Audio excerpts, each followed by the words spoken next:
All right, you're live with Lonzo, the Godfather of West Coast hip hop. And on the line is my brother, my partner in crime, Dr. Dre. What's up, Doc? I'm all good, man.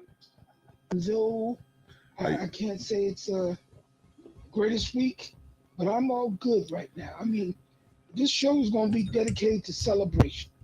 Okay. We're going to celebrate life. We're going to celebrate what we like. We're going to just celebrate, man. It's been one of those weeks right now. From the start of Monday to today on Friday and everything in between. For those of you who don't know, it is a sad day for the Dr. Dre household. He lost his mom on Sunday or Monday? Monday afternoon. Monday after Mother's Day.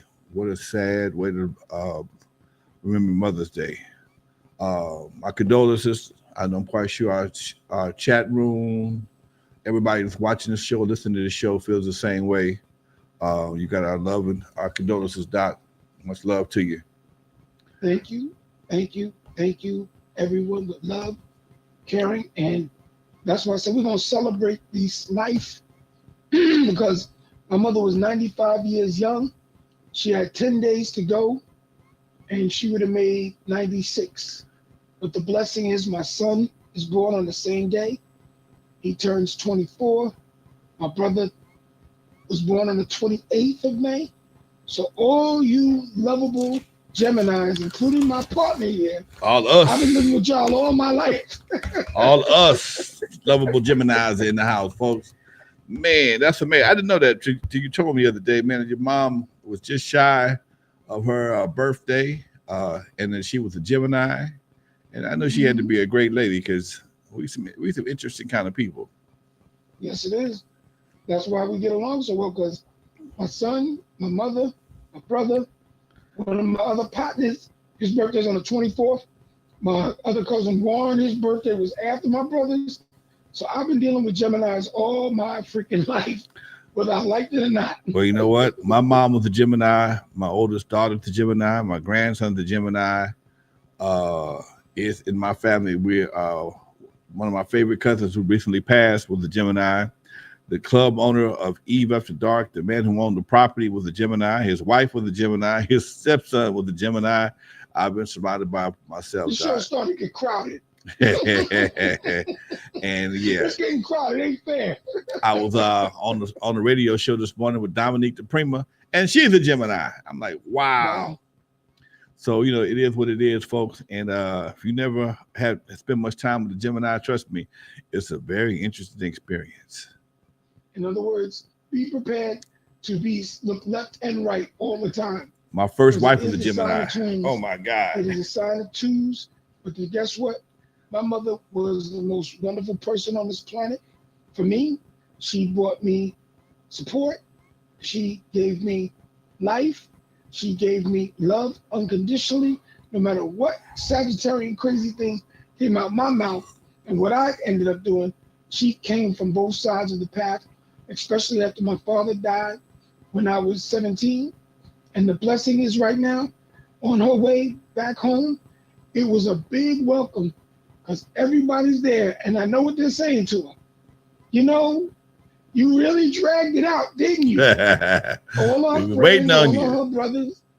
Only brother that's left on the planet Earth is my Uncle Abdul. We call him Uncle Bobo. And, he don't need to feel lonely because we all here to support him.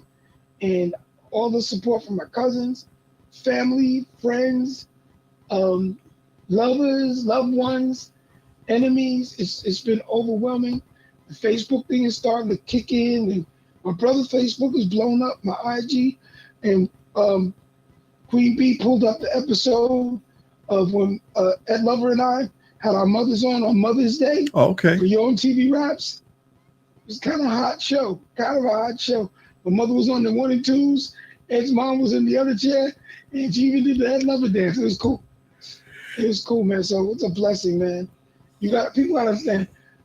We're here, and we don't know our time frame, but it's what you do with the blessing of time is how you make your experience down here. And for me, as Bernadette always says, we working on my chapter 2, And in my chapter 2, I'm a legendary connect. Okay. And if I would have asked about this in '83, I would have never thought that could happen. No, you and me But both, here Doc. we are. And I'm so blessed You know, to be here, man. Love you, man. I really do. back at you, sir. Back at you all day long and twice on Sundays. You know, what we're doing here, being able to broadcast around the world. We first got into this game. If you didn't have a radio station or a television station, you couldn't do this.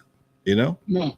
you couldn't communicate with people on a mass scale the way we are right now. And I went to school and went to broadcast school to learn how to do this at a radio station, and never applied for a job. I have offered a job, but I never applied for one. And I sit in front of these microphones and cameras more than ever before, man. It's amazing. And that The first time I ever did this is when I was in high school. Okay. I went and repaired the AV room. Okay. Like a turntable and a microphone that broadcasted to the high school kitchen. Oh, the PA So when system? you went sat down for your lunch, yeah. Okay. I went in there and I asked the principal, "Can I play records and broadcast into the kitchen while everybody had lunch?" He said, "Okay, we'll see what happens, but no controversy, no." And this time you don't have to worry about songs with curses in it, Okay. unless you played the Isley Brothers, "Fight the Power." That was pretty much Right. it. And I got hooked. And my brother, Fred Hollywood Brown, Hell Hollywood, how about that? That was his DJ name from college. Is the one that hooked me. I mean, we had the radio DJs from WBLS, like the legendary Frankie Crocker, Vaughn, can't think of his name, Brucey B, not Brucey B, Cousin Brucey, Chuck Lennox of WBLS, WABC, and all these people that I was always admired on WWRL also. And to get an opportunity just to act like I'm on radio in high school, man, I stuck my chest out. I used to come to school every day with a stack of records in my hand and play them on the school radio station, we called it. And that's what had me hooked. From then on, I never went to school for broadcasting, but my experience came when I got to N.W.A. University, and I was in a music class, African American music history, with Mr. Bill Stephanie, also known as president of Def Jam, Harold McGregor, aka Harry Allen. I gotta ask him, and my one and only partner for 30-some odd years, Carlton Rodnauer, aka Chucky D, aka Chuck D, Public Enemy. Okay. We were all in the same class. And we went upstairs in the UC, University Center, and they introduced me to WBAU, 90.3 FM. And when I was at WBAU, I got a record in the mail from a group called the World Class Wrecking Crew. All right. Good day in the mailbox. Believe it or not, back in those days, one side said surgery, and I think the other side said turn off the lights. Interesting. Yes, sir. So it goes back, man. Our energy, our synergy is very powerful. Okay. Very powerful. And I don't take any of it for granted. Okay. I take it as a blessing. All right. There you go, folks. Chat room is chatting. They're doing what they do. I see Gary's Garage in the house. Vista Light. What's up, Gary? I see Ben Frank. Who else? He's 100. Who's that? Is it Ben Frank? He's Ben- 100. Ben Frank, yeah, okay. Ben Frank, yes, that's his online name, Ben Frank. Miss Bernadette ain't here yet. I sent her the link earlier today. She must not talk to her sugar daddy and get permission to come on the show. But that's all. Last I heard, she was flossing and tossing. What's she She was tossing? bringing in the groceries with 2 hands and 2 bags. Okay. I told her dinner's on her. Yeah, okay. I ain't gonna say what I was just thinking. I got to stop I got to stop thinking like that. Lord have mercy. No, you don't. I had to come back for that one right there, boy. That's gonna get us shut down by YouTube, FCC, and a few other initials. Anyway, folks, you're live with Lonzo and Dr. Dre, the legendary connection here to Friday. We were supposed to do our show yesterday, but I got caught in traffic, man. I gotta apologize. Dusty hit me up yesterday. Man, where y'all at? Dude, I got stuck in traffic. I ended up at Santa Monica High School doing a event for the seniors, and I got there 10 o'clock in the morning. Said you got two classes. You're gonna do one at 10 and one at 12. Okay, cool. Man, I didn't realize. I looked up and I got through. It was 3 o'clock, and I'm on the other side of town. Ain't close to no freeways. And I'm sorry, the closest freeway was the parking lot, literally. So I had to take the streets home. When I hit you up yesterday, I was like, "Oh my God, we ain't gonna make it." My alarm went off. It was like, "Oh yeah, legendary connection, 30 minutes. This ain't gonna work. This ain't gonna work." So we here today, folks, doing our makeup show from yesterday. Dusty's in. He's celebrating his birthday. Dusty's birthday is Sunday. Dusty Vision. Dusty's a freaking set. Yes, he is a Gemini. Yes, he is. That's why we got the love. Yes, sir. My other assistant, Mama Boo, her birthday is Tuesday. Gemini lady. Yes. So we got all kind of the twins is everywhere. Yeah, like I said, this room's getting crowded real fast. The twins are everywhere. And speaking of getting crowded, tomorrow night, 7 p.m. EST, 4 p.m. PST, is going to be Dr. Dre in the operating room on Clubhouse from the Indigo Think Tank. And we're basically going to try to play some new music from some folks. We're going to play some legendary music, or we're just going to talk crap for about an hour. So everybody should come through. Please participate because it's the inaugural one. I didn't have as much time to prepare as I thought I would because of recently what happened with my mom, but we're going to have a good time anyway. And again, we will be connecting in there, and it's just the beginning. We got a lot in store as we're getting ready to build into this 2023, and we're in the halfway mark in less than 2 weeks in June. Okay. Because in June 16th, that Gemini is still going to be with us, and he's going to click another number from what I heard. Yes, sir. It goes up on June the 16th, baby. That's all right. This doesn't matter, man. That's all right. We're here to celebrate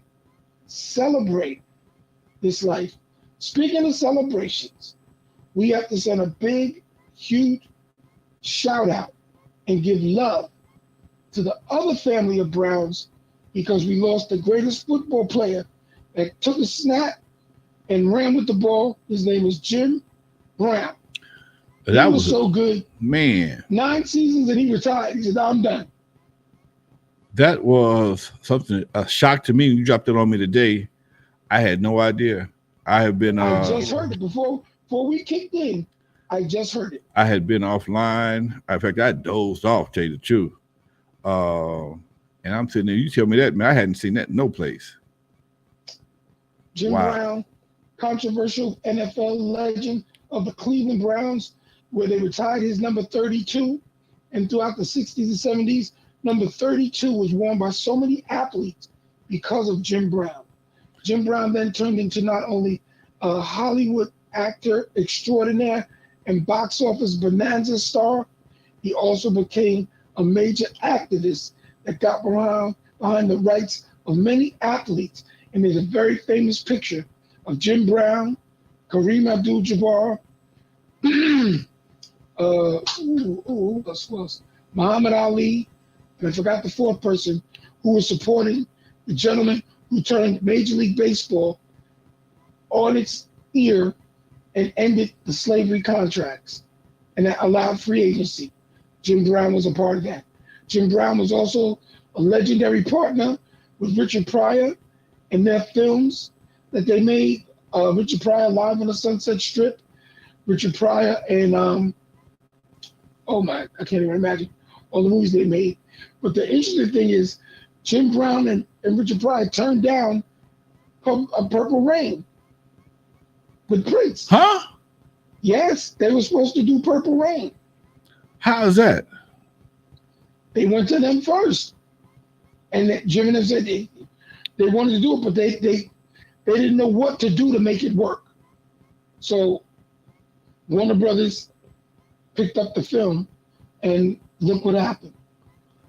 Could you imagine if that film came out with James Brown and Richard Pryor at the helm? Purple Rain? Purple Rain. Remember, his managers were Maurice White, Earth, Wind, and Fire's managers, and they managed Jim Brown also. I didn't know that. Oh, yeah. Oh yeah, man. Look. I'm gonna bring you the education. I'm gonna celebrate these lives. I hung out with Jim Brown many times on the West Coast. I sat in gang meetings with Jim Brown. Jim would invite you to his house. You go, yo, brother Dre, how you doing, man? I'm good. And then you see all these famous people at his barbecue or laid out functions. He says, brother, I need your help. I said, what do you need from Mr. Brown? Just call me Jim. I said, well, we need you. I need you to come with me and talk to these gang kids. I said, Jim, I can't get in that, man, because I got a lot of opinions. He said, yeah, I know you got opinions, but I need you to come sit with me and roll through this with me and be a part of this with me. Okay. I said, okay, Jim. All right, I'm going to come. I went to one of these things, and it was the Bloods and the Crips, the Latin Kings. There's a couple other ones in there. Can't remember them all. All I know is everybody had to check their gun at the door. No exceptions. None. And they put AKs on the table, 9mm, all kinds of stuff. So, Jim, what are you getting me into? He said, no, you safe. The guns ain't near him. I said, Jim, they can run and get the gun. That's not a problem. But it was honestly one of my best experiences of life. It taught me about how to listen to other people and people's differences of opinion and try to work out things in a peaceful manner. Wow. So that's that was for real. The cloth had me connected with a lot of folks in Los Angeles. The cloth that Jim Brown, Muhammad Ali, Kareem Abdul-Jabbar was cut from. They don't make that no more, man. We were talking about that the other day, how so many artists with as much that needs to be said, you won't hear today's artists saying it. Colin Kaepernick was the last one to stand up. Well, in this case, the last one to kneel down, and you have not heard anybody else, huh? And then got shut down. And then he got shut down, and they took his whole scenario and flipped it and made it out to be something that it wasn't. That showed the power of the power of the media, because he was standing up against police brutality, and they made it out to be about the flag, okay? And with all the money being passed out by all these different companies and different leagues or whatever the case may be, they make sure that people cannot stand up like that. Because Jim Brown, then they were like, we ain't playing shit. We ain't playing nothing. We ain't doing nothing till we get some respect. Kareem, no, we ain't doing this. Okay. And they'd have press conferences. They were the faces of the leadership that people respected, not because they were celebrities, but because they were black men sticking together. Ali, he got shut down in his prime. Huh? They weren't afraid. They weren't afraid of none of that. Kareem Abdul-Jabbar was in the infancy of his NBA career. He won a championship with Milwaukee, changed his name to Kareem Abdul-Jabbar because he was Lou Alcindor in the beginning. And when they took that picture, I swear I cannot remember who the fourth person was there. And I want to say Jim Kelly. No, it wasn't Jim Kelly. It was an athlete. Huh? It was an athlete. Well, Jim Brown, the one with all the bad brothers on the picture. The picture. It's four. This is Jim Brown, Muhammad Ali, Kareem Abdul-Jabbar, and the brother from Boston. The brother from Boston. Bill Russell. Bill Russell. Yes. That's right. Thank you. Yeah. Bill Russell. The great Bill Russell. Wait a minute, not just Bill. The great Bill Russell. Yeah. Russell, wait a minute. Bill Russell, when we want to talk about a man, we're talking about what we're not doing. You got to watch the Netflix special, Bill Russell. This man won a championship for the city of Boston. Came home and they defecated. Took a shit on his bed. And then wiped the crap on his walls and wrote nigga everywhere you could see it. And that's impressive. And he was like, what? And he was in Mississippi, down there with Bernadette, fighting for equal rights for athletes of color. Bill Russell. So when they start yelling, "Oh, this one's a goat, that one's a goat," no one's a goat. Only Bill Russell's a GOAT. Because never will we see one NBA basketball player win 11 championships, 2 as a player coach. We will never see that again. Right. That's Bill Russell. So yelling LeBron's a GOAT, Michael Jordan's a GOAT, Steph Curry, Patrick, you can yell all the names. Bill Russell used to walk in the room and people just stopped talking. No one was bragging about nothing. Because I was at the 50th anniversary of the NBA in New York, and I'll never forget sitting in that room with everybody, and everybody's talking stuff. Michael Jordan walks in. "Oh, Mike. Scotty walks in. "Oh, Scotty." All different people tried to walk in talking stuff. Bill Russell walked in that room. It was silent. Nobody talked shit. Nobody said, "Oh, well, the GOAT. This thing." They looked at Bill and said, "Thank you, Bill." Thank you. Bill Russell shut down Wilt Chamberlain, who had 5 inches on him. Hey, what? He had 5 inches on him. He had Wilt Chamberlain was 7'4". Okay. Bill Russell was 6'10". Okay. And Bill Russell's incredible intelligence of how to play basketball shut Wilt Chamberlain down. Wow. That's how good Bill Russell was. Because he was a student. He treated basketball like mathematics and science. He understood the angles. He understood what to do. Yeah, Bill Russell. Can't mess with Bill Russell. Can't mess with Jim Brown. We already know about Muhammad Ali, who was the greatest of all time. And you couldn't mess with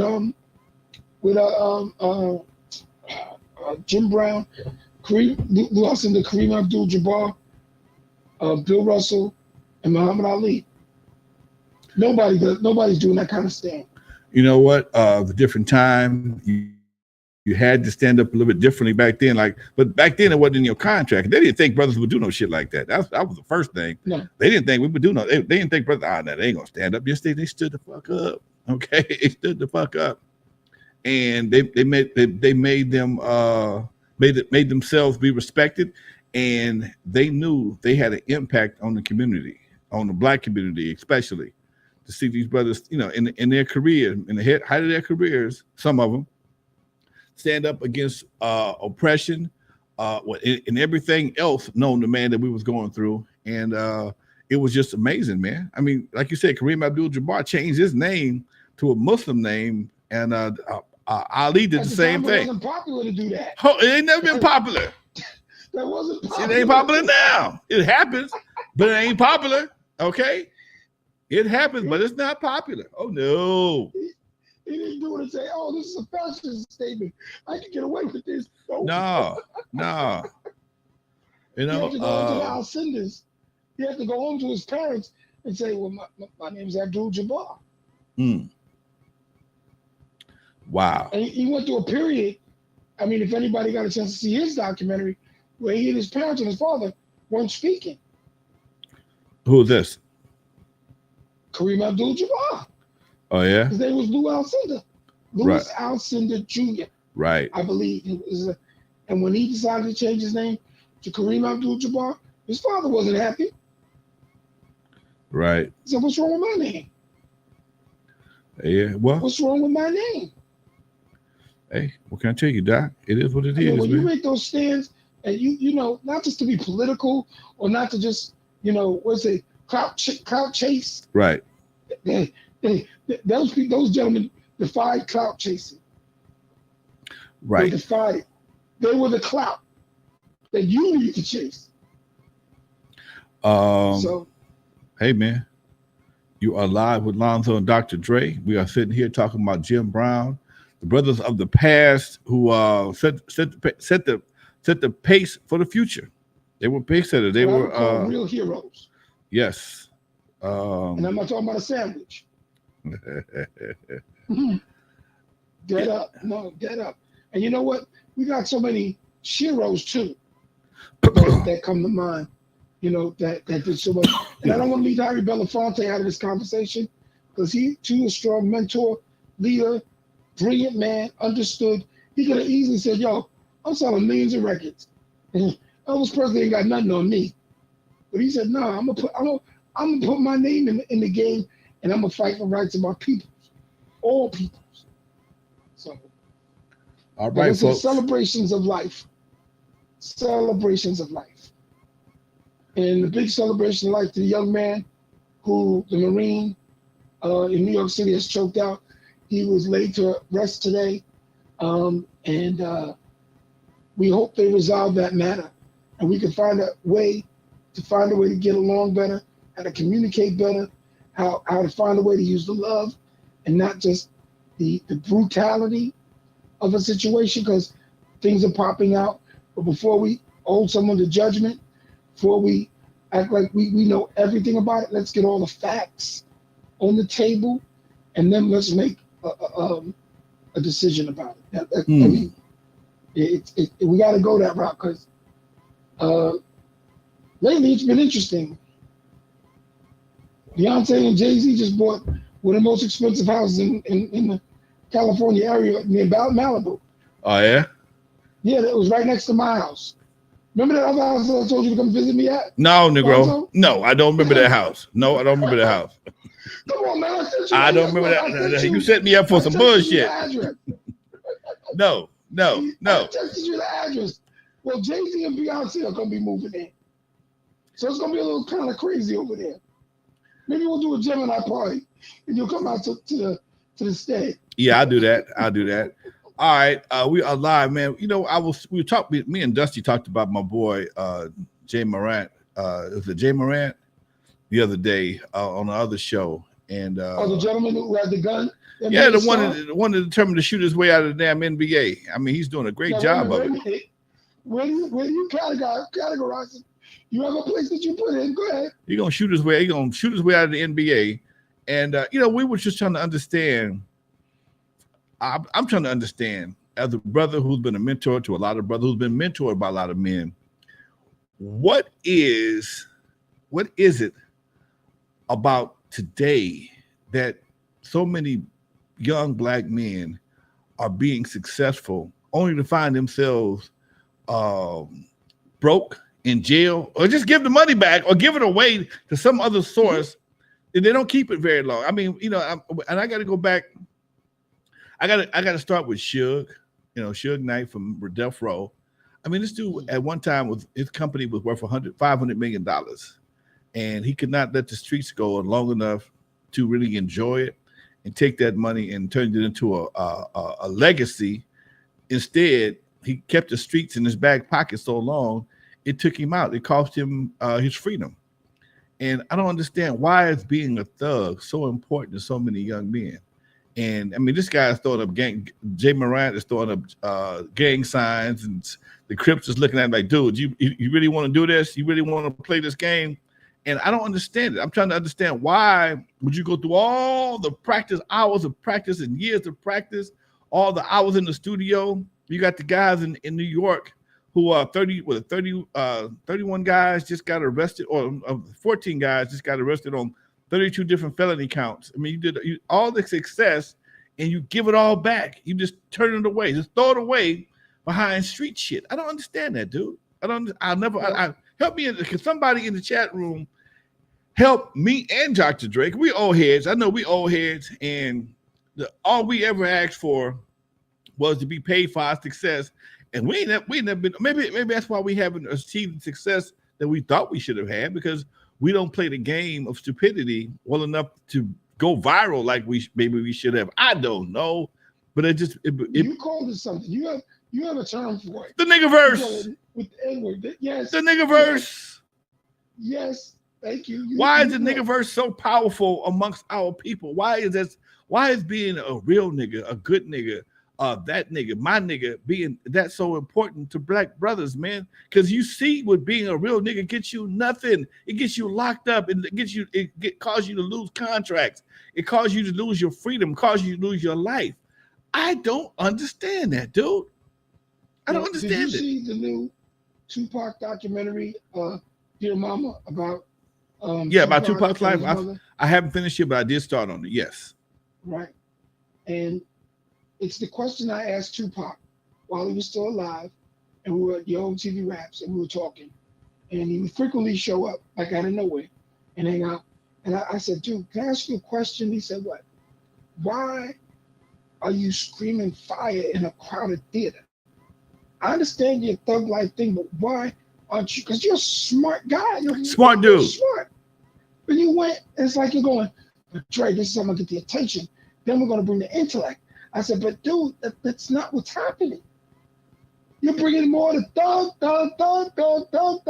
and you're not bringing the intellectual thugs. See, because you're not using that word intellectual. Because he didn't that would scare off the large thug part of what you were trying to attract. Right. And then when you attract them and you smoking and y'all drinking, and then you start bragging and you stick your chest out, and then you go, yo, I ain't afraid to die. Take a shot at me. I'm good. I'm good. And you don't realize the universe takes those words and processes them with you. And you got to be like, wait a minute, what am I doing?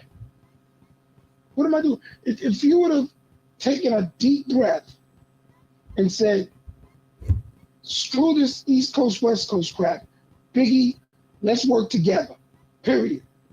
It don't matter what coast we from. Let's go work with Outkast. Let's work with MC Breed. Let's work with the 2 Live Crew. And we still go on the west side. We can go on the east side. We can go on the north side, south side. We're going to be all the sides and end it. But you got so wrapped up into that hype. And then you start to realize the only one getting hyped is you. Well, I think what it is, and it goes right back to what I was saying earlier.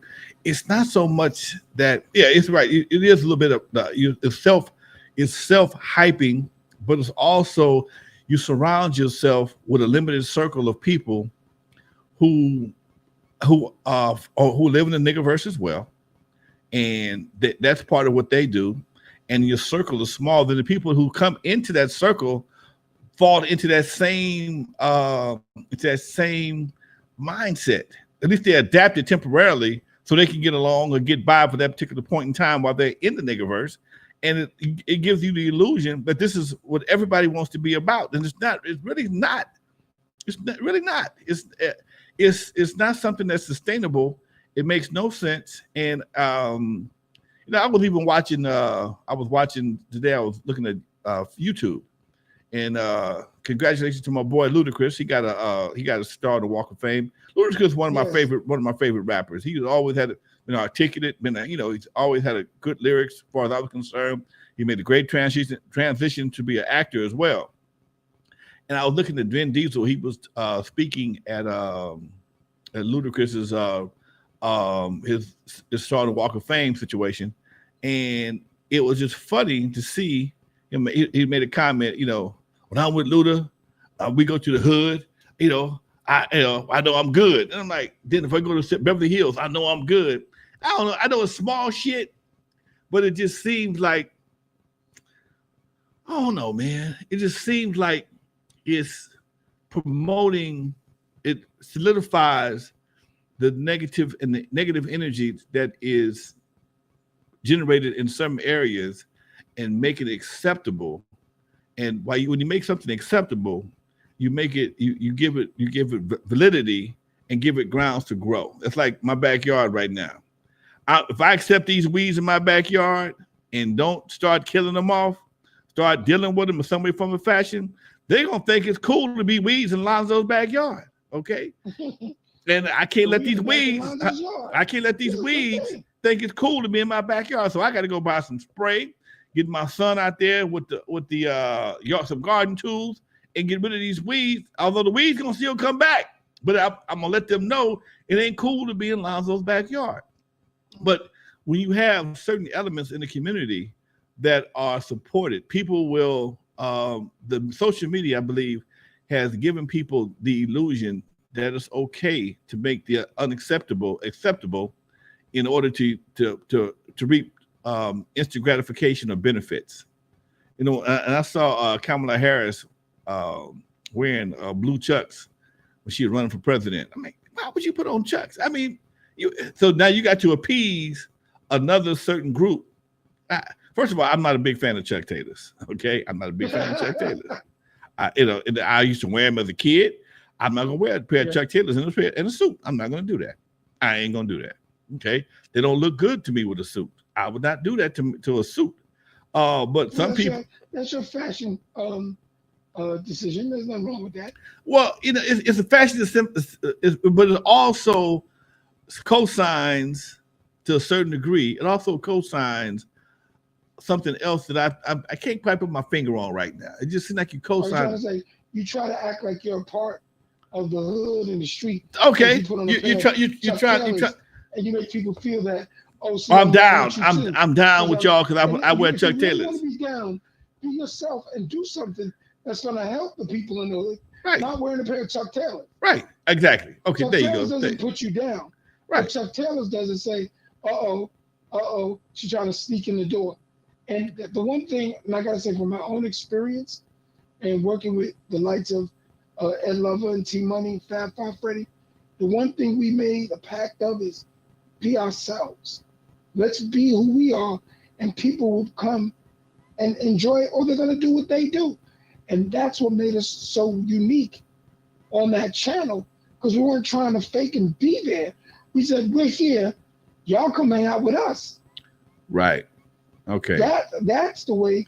Okay. That's okay. I knew Vin Diesel when he had hair and didn't know that was the same guy I knew from back in the day. Okay. I really did. Somebody showed me it. No, not recently, but somebody had showed me a picture. They said, this is Vin Diesel in you.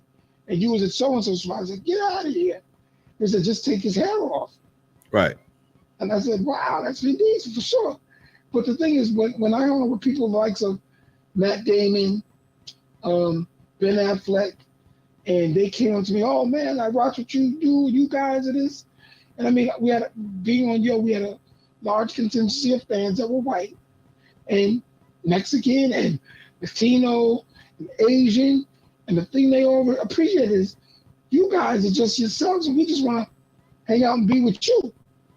And that's, if when you do that, that makes this stuff start to work. And whether we want to believe it or not, right? We got to really dig in and start to protect ourselves. I think look at what's going on. Right. We got a lot of work to do.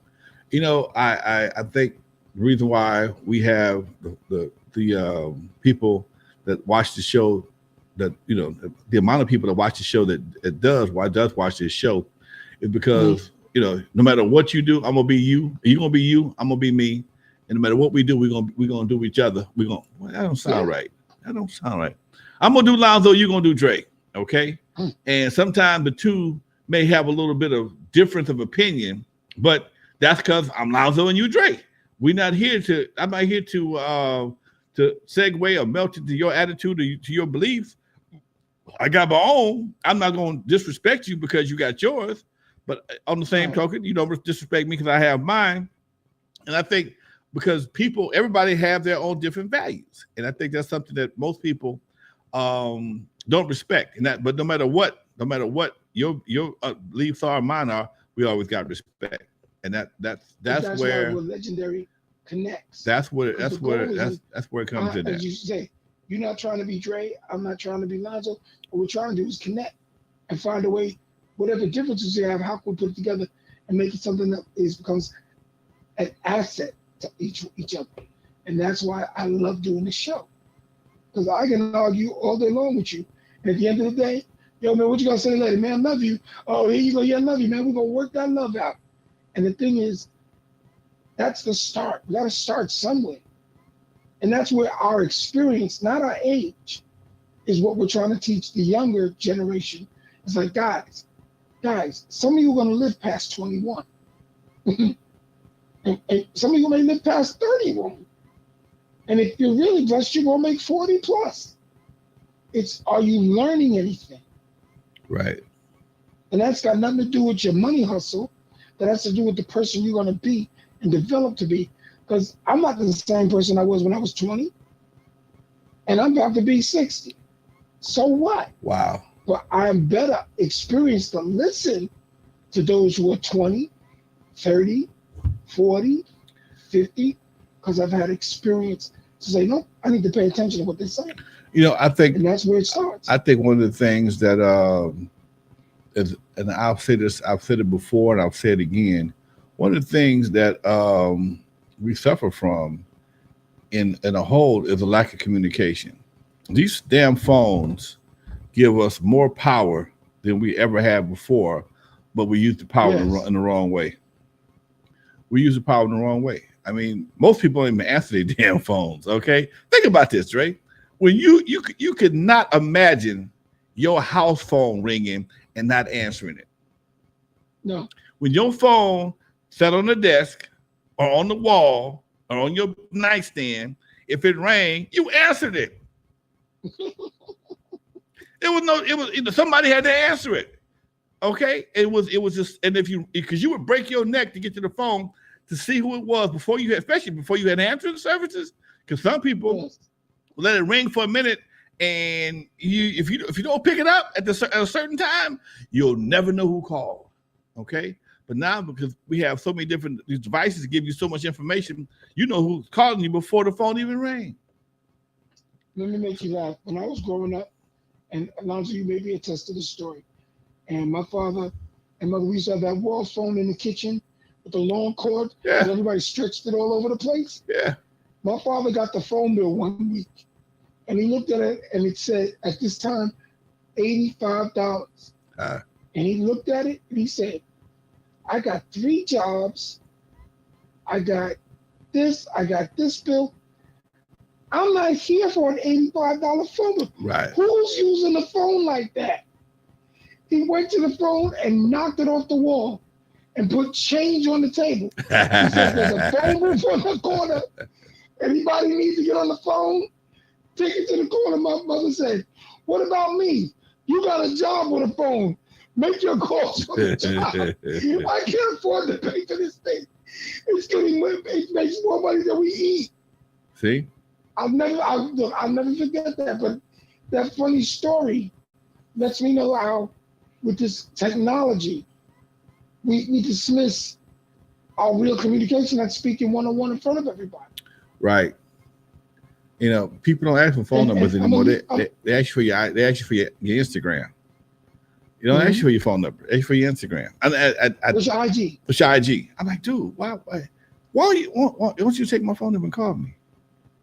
But Come check me out on TikTok. When I want to communicate with somebody, I'm either gonna my first preference is to dial you up. Yes. If I can't get you on the phone, my second preference is to text you. I'm not gonna go to IG to look for trying to connect with you. I'm not gonna do it. I mean, I don't understand. And then people tell me, "I'm gonna hit you up on IG. I'm trying to get." Dude, you got my number. Call me. You got a number. I got a number. If you really want to, because I'm not gonna sit here and scroll through my IG messages looking for who's trying to see who's contacting. Now, if I don't know you that well, you just heard of me and you want to contact me, and you send me a message through WhatsApp or Messenger or something like that. But if you think I'm gonna look for communications in Messenger or IG, I mean, I don't want to talk to you. That means to me His whole thing is, huh? he believes when he contacts you on Facebook, he called you. And I told him, I said, dude, what did you do before Facebook? MySpace? Dude, stop it. What did you do before any of this social media stuff? I mean, I call you. So what's your problem? Matter of fact, dude, you were one of the first brothers with us who had a cell phone. Right. Now you won't dial? That don't make no sense. Wow. But, we live in extreme times, in technological breakthroughs. And next week's show, I want to talk about the AI in hip hop, the AI in your community, and the AI with you. I really want to talk about that next time. Okay. We got to have that conversation. I was like I said yesterday, I spent the afternoon today at Santa Monica High School, which looks like a college to me. I don't look nothing like a high school at all. And we were talking about the effects of AI and how it can affect the music industry. It can affect your life in so many different ways because you could have somebody literally do something, and it'd be hard to tell people it wasn't you. Okay, verbally, And it was, you can physically, be digitally cloned now. right? Digitally Without your cloned, permission, you can be cloned. right? So, um, to have somebody have the capability to take my voice pattern, my speech pattern, and recreate it and put it on somebody else's head or face or whatever the case may be, or just put me in a room saying I said something that I didn't say. You know, you can't believe that. You see, I was at the N.W.A show in Vegas early this month, and man, they were showing how the difference between old technology and new technology. As you watch the football games, you'll see football, basketball games, whatever you play, you'll see the 1st and 10 on the field. That's all computer generated. That's not on the grass, okay? But and you can see people walk through those things with no problem whatsoever. But what you don't see is a shadow, okay? And Right. that is how you know it's computer generated because it does when the guy walk across that particular Right. lettering, it won't cast a shadow. Well, now guess Mm-hmm. what? It will cast a shadow, so you cannot tell if that's really on the field or not. And one of the things about IG, AI. AI, is that beforehand it was the computer generated stuff didn't really cast shadows. Now these objects can cast shadows, and when you see somebody with a shadow that's moving in the same way that they are, it's hard to tell your eyes and your brain that this is not a human being. And when you start seeing so many things enough, it will be difficult to determine between reality and fiction, and that's when it gets dangerous. Remember when we were growing up, so in the 70s, in the early 80s, and the movies that talked about the computers are learning because we're feeding it, and then the computer learns so much it dispels and takes over for the human action. And then Right. when it starts to do that, it starts to change it. I mean, there's a ton of these movies, war games. I mean, when you talk about Terminator 2, you know, basically that's what it's talking about. Is that you're teaching the computer so much that what do? And then eventually you don't even believe what's real anymore. You only believe what the AI tells you. Right. And when that happens, that's when it's a bad place. But that's where we're walking towards. And when you can't sit there and say, I'm not certain if that's for real or was that made up, or and it's like we keep pushing it just a little further and a little further and a little further. And um, I always use this movie that was starring Charlton Heston, and Edward G. Robinson, and Chuck Norris. Okay. Is it Chuck Norris? Yeah. It was called Soylent Green, Okay, I remember and it that. was one of the scariest movies I saw. I saw that in the movie theater, and when it said at the end of the movie, he's yelling, "Soylent Green is people! Soylent Green is people!" Because they didn't know what to do with the body, so they would just chop them up and refeed everything. They would have Soylent Yellow, Soylent Red, Soylent Blue, and then when they just ran out, this was the Soylent Green, and people thought it was just great food because the food supply ran out, the water supply ran out, and the computers took over. And another movie like that is called Rollerball with James Caan. Okay. That movie, the original Rollerball, not the one with LL Cool J and I forgot the actor's name, John, who was in The Matrix. I believe he was in that. But the original Rollerball shows you how the communications of countries broke down, and the way they solved problems was through the sports teams and this thing called Rollerball. Right. And in the Right. beginning of the movie, it had rules. By the end of the movie, all the rules were tossed. It was about actually annihilating the opponent. And they wanted Jonathan to get out of it, who was played by James Caan, and he didn't understand why until they killed his partner during one of the games. And in the last game, he was the last one standing. And they told him, "We're going to kill you. We will kill you to get you out of this. Because, Jonathan, you don't understand the big picture. The big picture is corporations. Mm. And I'm like, wait a minute, how are they making this movie about this? And remember, all these movies supposed to be in the future. Right. But if you sit back now and you watch these movies and you see the dates they're talking about, and you look at the dates where we are, you're like, how did they know? Well, you know what? That's what AI is about. Back then, it was much easier to do something like that because they didn't all the movie theaters were not controlled by big corporations. Exactly. Back then you had independent theaters that couldn't control what independent producers did. Owned. Right, it was locally owned, and you couldn't control what people did because you had it's like the record industry. Back in the day, you couldn't. It was hard to control the record industry because you had two levels. You had the independent, you had the major independent. So if you was with a major, okay, that was controllable, but you couldn't control the independents. And we all came from the independent. That's how you got an N.W.A. N.W.A. was with a major label. They never would have happened. Okay, they eventually got picked up. World-class record crew. You wouldn't have had a world-class record crew because those major labels would not allow certain things. They have a certain standard, okay, and if they can control that narrative and make what they say, control what they say, they can. Well, that's part of what we're dealing with right now because you only got so many corporations that deal with everything, food, media, the whole 9 yards. So, and that's what's scary. That's what's scary. What we don't realize is we're putting too much in these corporate hands. How we eat. That's why this inflation thing is such a farce. Once you brought the big box stores into communities, once you brought the big box stores, whether it be hardware, whether it be food, whether it be clothing, you got a good price, but then you lost competition. Right. Because now you have to feel, for me to get this to be equal, I got to shop at this big store. I got to wear these designer things.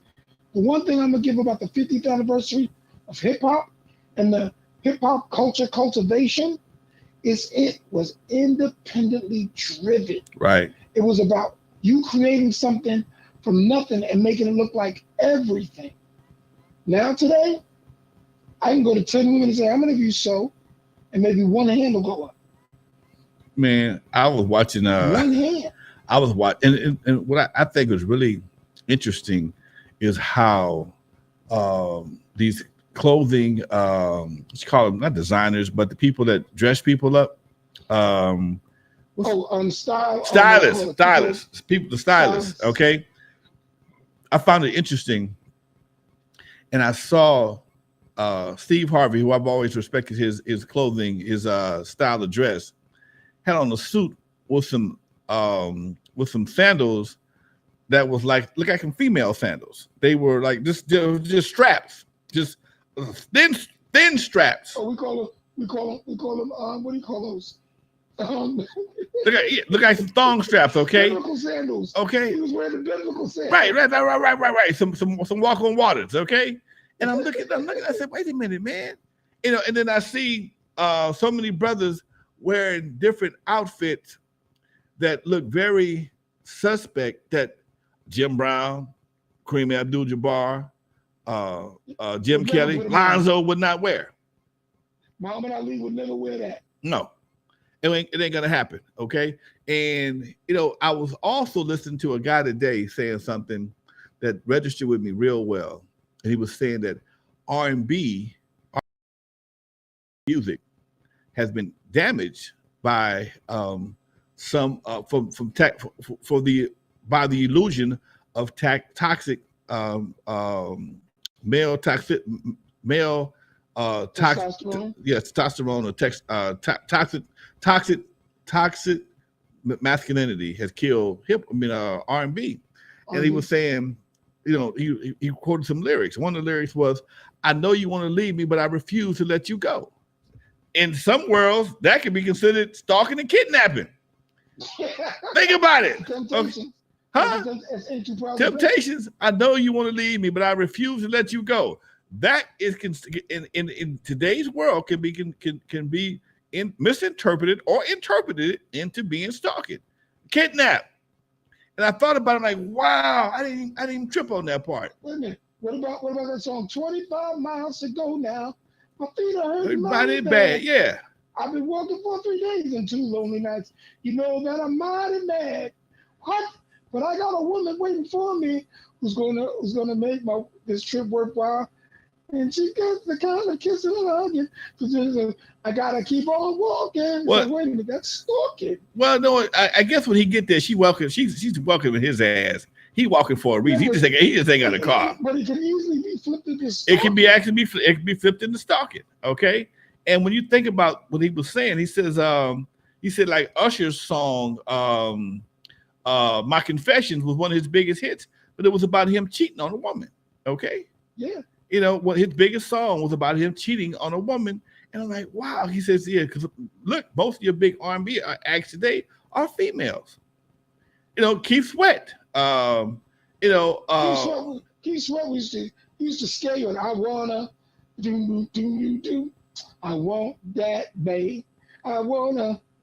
That was Keith Sweat. Right. So I guess nowadays you got to make some Keith Sweat songs. will beg you out of it. Yes, you got to make songs to ask permission, and you know, I want to ask you for your loving, but I don't know how to do it without catching the case. Thank you, R. Kelly. Huh? Anyway, I said thank you, R. Kelly. You know, and I mean, R. Kelly. I mean, we you know, after he got arrested, everybody started going back to his catalog. This dude was kind of weird, but I tell you what, though, before I go to R. Kelly, one of my favorite groups from back in the day, and this song is not that popular. And it's not that popular, but it was one of my favorites as one of my favorite lowrider songs, and it was a group called The Moments, and it was on the album. One of my album cuts. Favorite one. Back in the day, you had to be into albums. I love The Moments. Okay, and the line was you still in your, let me see, diamonds and girls. Let me see here. You come a long way from diapers and curls.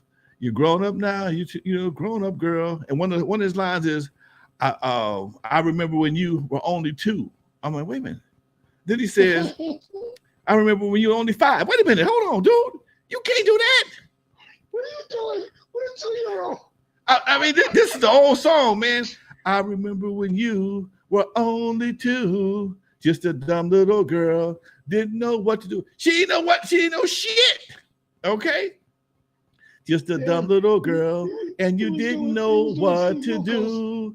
Then now you're only 5. 5? And it just made me laugh because I'm like, wait a minute, this sounds like some pedo shit. Okay, but that's the same group. That's the same group that made girls. I like him fat. I like him tall. Yeah. He's skinny. He's so small. Yeah. I like to get to know them all. Girls love the way they move. Yo, come on. Moments, man. Yeah. That ended up becoming Ray Goodman and Brown. Right. And you know, when you go back to some of the stuff that and you start thinking about today's music and today's rules, and you go back to your catalog, like, damn, that would get canceled today. That's a damn shame, man. That's a damn shame. I remember when one of the hardest records around, you mentioned it earlier, was the Isley Brothers, Fight the Power. When they said bullshit, oh my God. Yeah, no. Remember, the lyric was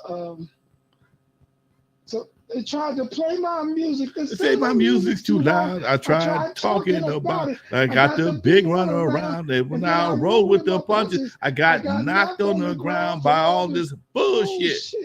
Man, that was amazing. Dude, what was the dance for that song, man? What was the dance? That was a major.